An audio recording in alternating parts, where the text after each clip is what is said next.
지난달 7일 서울 구로구의 한 호텔 앞에 소방차가 멈춰섭니다. 뒤이어 구급차, 경찰차가 도착합니다. 호텔 방에서 21살 최수롱 씨가 혼자 숨진 채 발견된 겁니다. 이 호텔은 서울의 한 직업 전문학교에서 기숙시설로 활용하던 곳이었고 최 씨도 이 학교의 학생이었습니다. 현장에선 유서 형식의 메모가 발견됐습니다. 저는 직계존속인 아버지에게 성폭력을 당했다.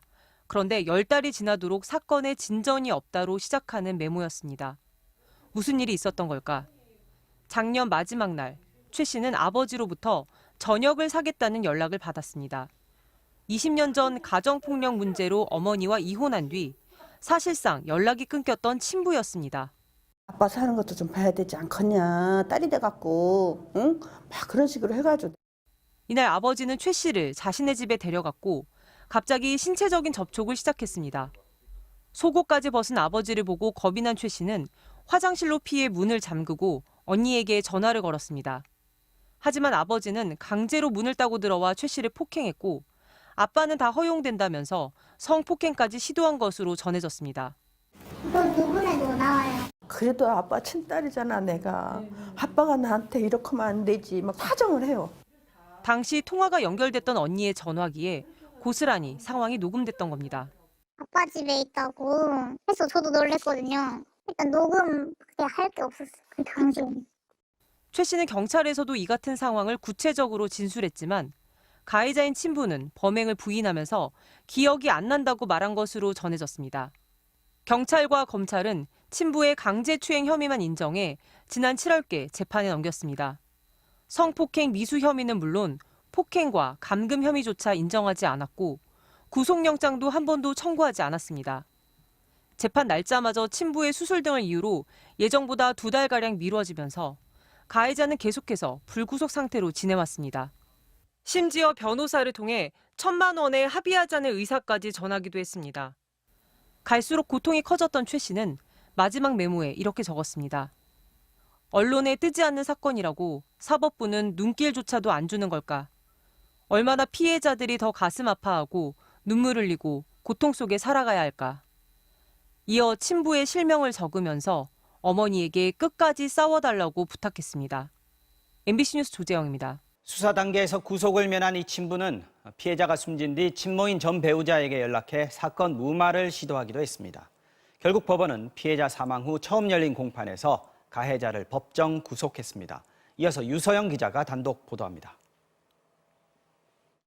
빨리 경찰 공무원이 되려고 직업 전문학교를 다닌 최 씨는 친부가 제대로 처벌되지 않는 현실을 받아들일 수 없었습니다. 배운 지식을 활용해 수사기관에 탄원서도 냈습니다. 우발적이 아닌 계획적 범죄였다.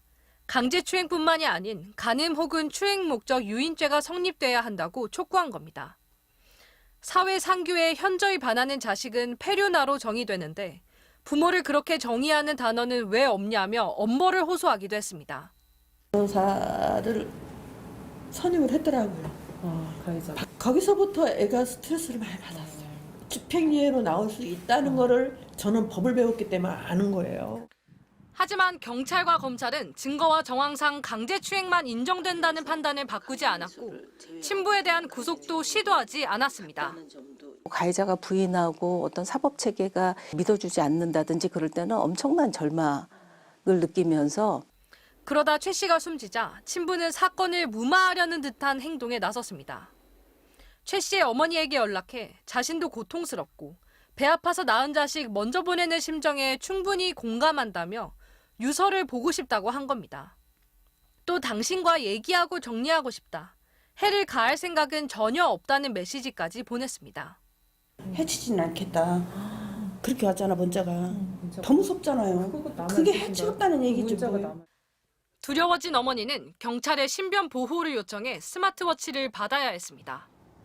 결국 친부는 최 씨가 숨진 뒤 열린 공판에서야 증거인멸과 도주 우려가 인정돼 법정 구속됐습니다. 최 씨는 마지막까지 외로웠습니다. 학교가 관리하는 기숙시설에서 숨졌고 그전 며칠 동안 수업에도 결석했는데도 위기 징후에 대응한 교직원은 없었습니다.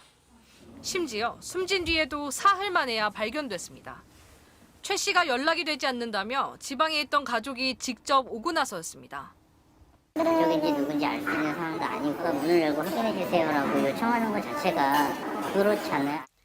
최근 3년간 친족에 의한 성폭력 피해는 1,200건에 달하지만 구속되는 건 6명 중 1명꼴입니다. 가해자에 대한 두 번째 공판은 다음 달 11일에 열립니다. MBC 뉴스 유서영입니다.